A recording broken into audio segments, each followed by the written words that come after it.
season replays, fantasy drafts, ultimate creative leagues, and what if tournament. It's Coffee Cup Games with the coach, DKM. Hey, this is Coach DK with Coffee Cup Games. Hope you guys are having a good one.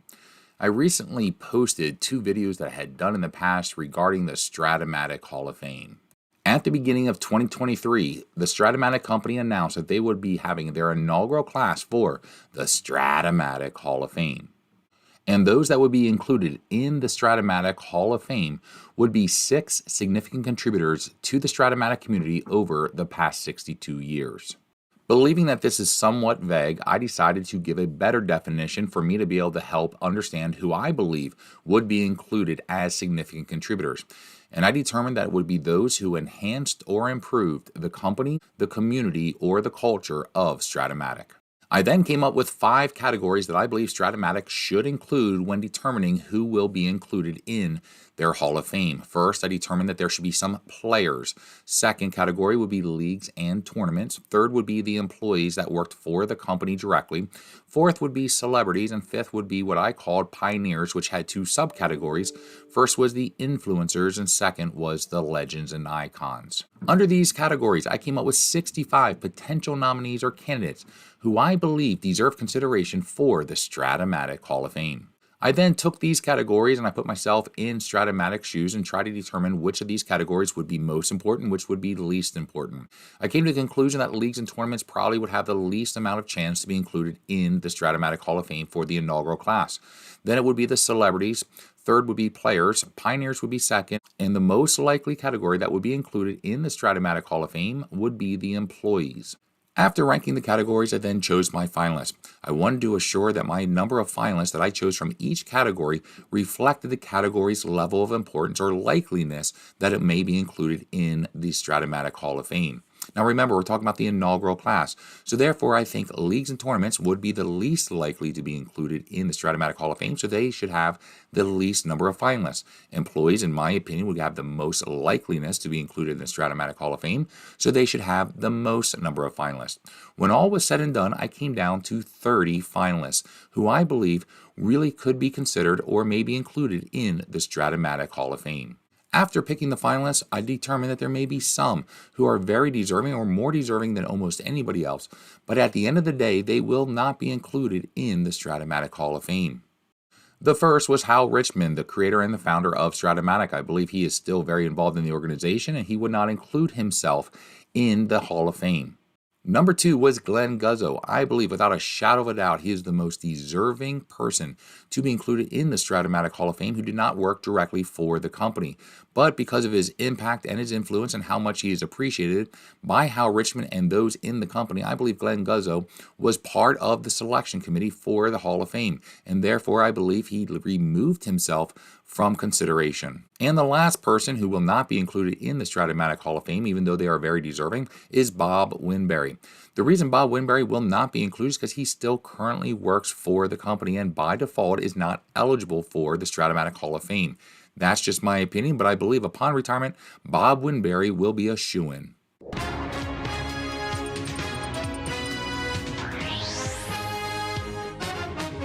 So after counting down from number 25, I got all the way down to number 6. And these final 6 individuals were the individuals who I believed would be included in the Strat-O-Matic Hall of Fame. So here are the 6 individuals I believe Strat-O-Matic was going to pick for their inaugural class.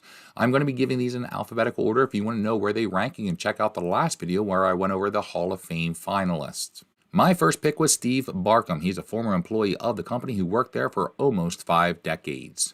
Second was Pauline Freeland. I thought her last name might be Williams, but I was unsure. She was the first employee Hal Richmond ever hired back in 1961. My third pick was Del Knoll.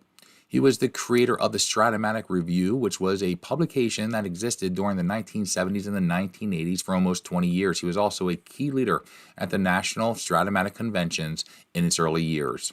Number 4 was Rick Wolfman Shapiro.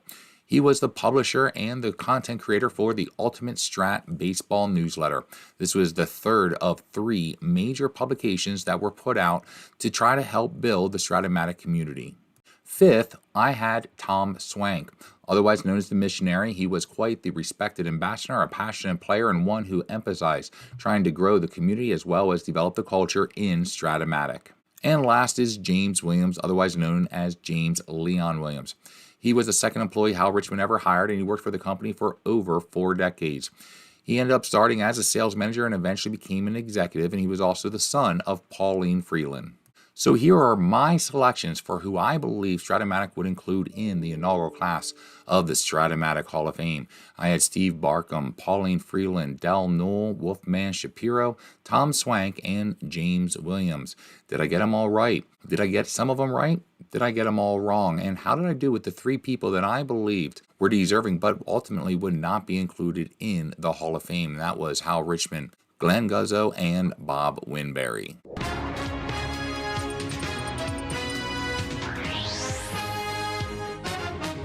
So before I go ahead and announce the 6 individuals that were included in Strat-O-Matic's inaugural class, let's deal with the 3 individuals who I believed should be included but would not be included. And that was Hal Richmond, Glenn Guzzo, and Bob Winberry. Now, to be fair, Bob Winberry still does work for the organization, and I believe by default, that's really not that hard of a pick. So let's just go ahead and remove him from my list and then see how I did with the other 2 individuals. The very first person is the creator and founder of Strat-O-Matic, Hal Richmond. I believed he should be included, but I anticipated he would not be included, and I was correct. Hal Richmond was not part of the inaugural class. It actually seemed like Hal Richmond was the one who made the majority of the votes for the inaugural class, and then gave reasons why they would be included. The other individual that I expected would not be included, even though I still hold the fact that they are probably the most deserving individual who did not work directly for the company, is Glenn Guzzo. I expected he would not be included because he was part of the selection process, and it seems that I was correct. Glenn Guzzo was not part of the inaugural class for the Strat-O-Matic Hall of Fame. So when it comes to the 2 individuals who I believed should be included but ultimately would not be, I was 2 for 2.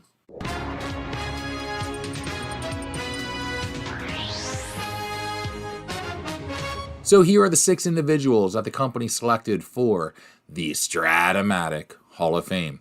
I'm going to be reading exactly what is written on the Strat-O-Matic website so you get a very clear picture of why every member of the inaugural class has been selected. Going in alphabetical order, the first inductee was Warren Bannerman. According to the website, the description of Warren Bannerman says, until Hal Richmond found Warren Bannerman, it would have been impossible for Strat-O-Matic to create an advanced game. Warren was an extraordinary programmer, and he computerized Hal's formulas and algorithms where Strat-O-Matic was able to create, in essence, 3 cards for every player. His basic card, his verse left-hander, and his verse right-hander cards. Warren continued to program and advise Strat-O-Matic over the next 30 years. Warren passed away in an unfortunate automobile accident in 2002, but his legacy at Strat-O-Matic lives on. To this day, the Bannerman program is used to create the baseball cards each year. So the first inductee is Warren Bannerman. The second inductee is Steve Barkin, who worked for the company for 44 and a half years. Steve Barkin, according to the website, was one of the company's earliest employees back to the 1960s and remained on the job tirelessly until his retirement at the end of 2013. He had many roles, but is best known for his groundbreaking research that fueled Strat-O-Matic's classic baseball seasons, beginning with the 1956 season in 1982. It was Steve's research by pouring through every box score for the season that enabled accurate lefty-righty splits, strikeouts, and caught stealing numbers, among others. Besides baseball, Steve was responsible for the hockey game each year, as well as work on basketball and football. The second inductee into the Strat-O-Matic Hall of Fame is Steve Barkin. The third inductee, and who Strat-O-Matic actually announced first during the Strat-O-Matic Hall of Fame ceremony during opening weekend, was Pauline Freeland, who I often called Pauline Williams. According to the website, Pauline, before she started working for Strat-O-Matic, Pauline worked 3 jobs while away from her children, James and Jimmy. Shortly after starting the company, Hal hired her, and Pauline became the first full-time employee of Strat-O-Matic in 1964. Pauline was extraordinary. She did it all, from shipping to customer service to brochures.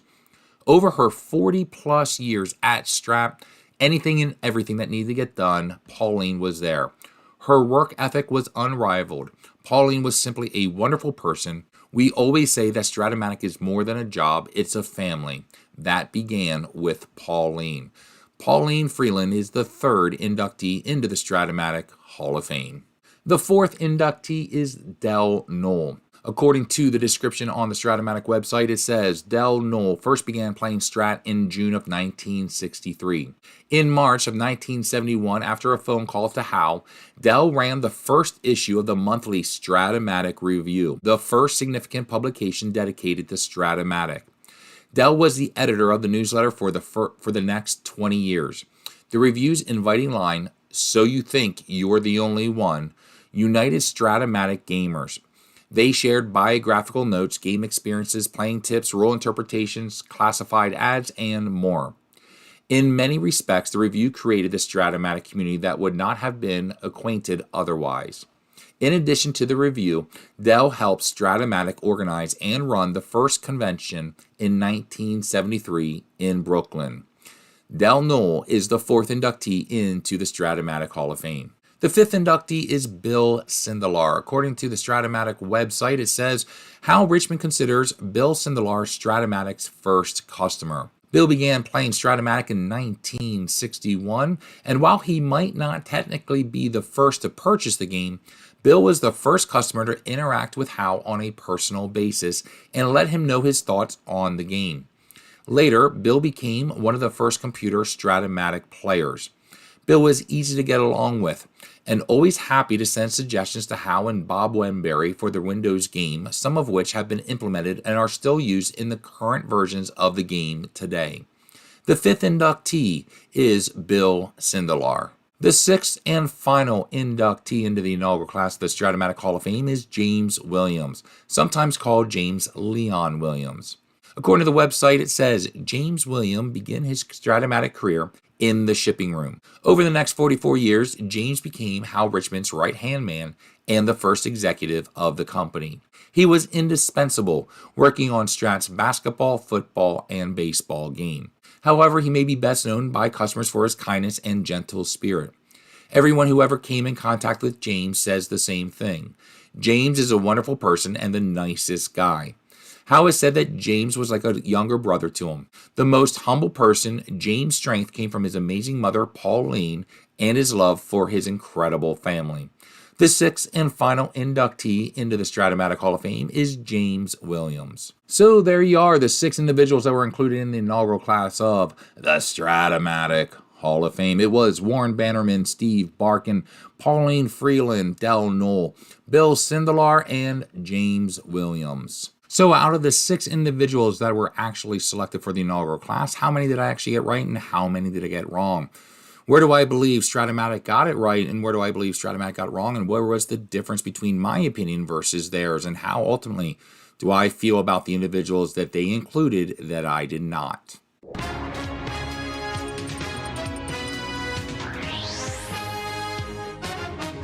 To me, I put a lot in the category, so let's look at it from the category perspective. I personally put a lot of weight on employees and said second was pioneers and then third was the players. I didn't believe celebrities and leagues and tournaments probably would get represented, nor do I believe they should in the inaugural class. So out of my personal six, I had 3 employees, 2 pioneers, and 1 player. The 3 employees that I had was Steve Barkin, Pauline Freeland, and James Williams.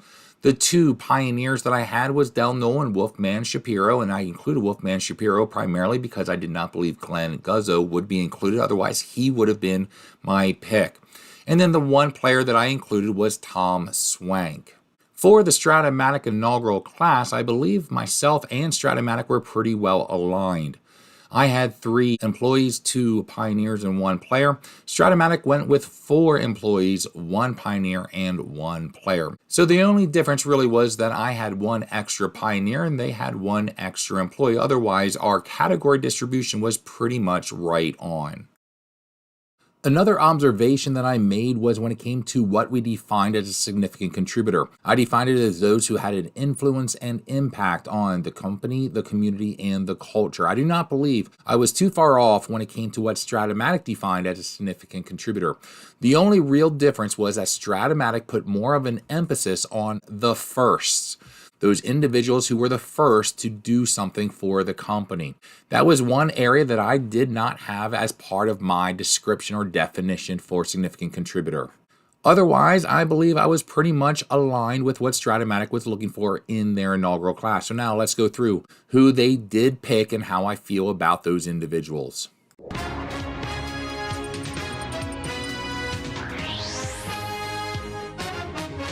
So let's start with the 3 employees that I actually got right. To me, Pauline Freeland, James Williams, and Steve Barkin are no-brainers. If you did not pick them in your inaugural class, I think, honestly, you were just wrong. Between the 3 of them, they worked for the company a combined 130 years. Each of the individuals worked 40 years plus for the company. These are obvious and no-brainer picks. These are just 3 givens that anybody should have included in their inaugural class. Another observation that I had made was the difference in my definition for a significant contributor. I believe I was pretty well lined up with what Strat-O-Matic was looking for. The main difference that I had missed was their emphasis on the first. Pauline Freeland was the first employee of Strat-O-Matic starting in 1961, right after Hal Richmond started the company, and became the first full-time employee in 1964. Del Noel was the one who wrote the Strat-O-Matic Review, which was the first major publication that brought together the Strat-O-Matic community, as well as helping to build its culture as a key leader in the Strat-O-Matic convention in the early 1970s. The third individual was Bill Sindelar. He was the first customer that Hal Richmond talked to regularly. Bill Sindelar allowed Hal Richmond to appreciate the fact that it was not just a game for kids, but also a game for grown adults. It changed the way that Hal Richmond marketed, and it allowed Hal Richmond to add other features that those customers, like Bill Sindelar, wanted and valued. The third observation that I made was the huge impact of individuals when it came to the game itself. We already talked about Steve Barkin and James Williams. Not only did they both work for the company for 40 years each, but they both had a huge impact when it came not only to the baseball game, but also to the hockey, basketball, and football games. But Warren Bannerman was somebody quite individual.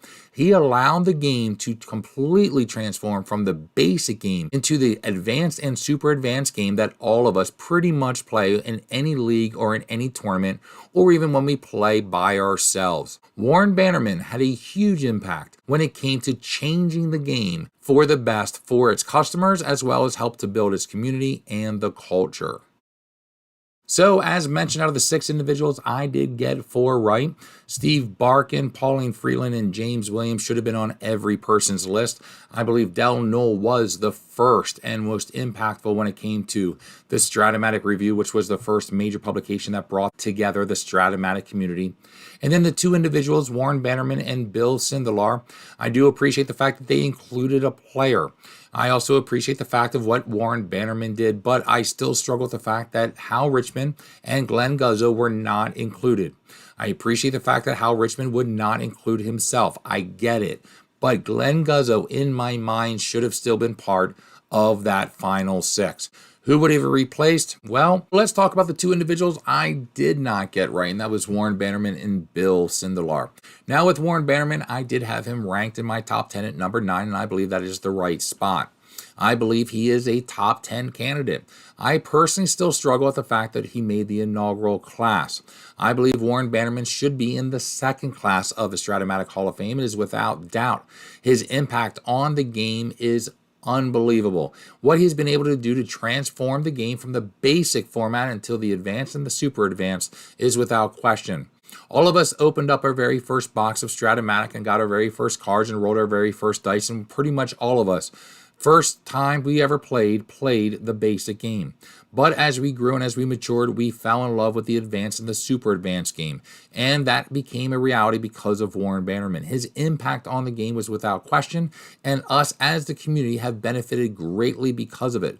But Warren Bannerman wasn't necessarily a first in something. He didn't work for the company for 40 years. And so I still struggle of having Warren Bannerman in the inaugural class. I believe, again, he is deserving of a top 10.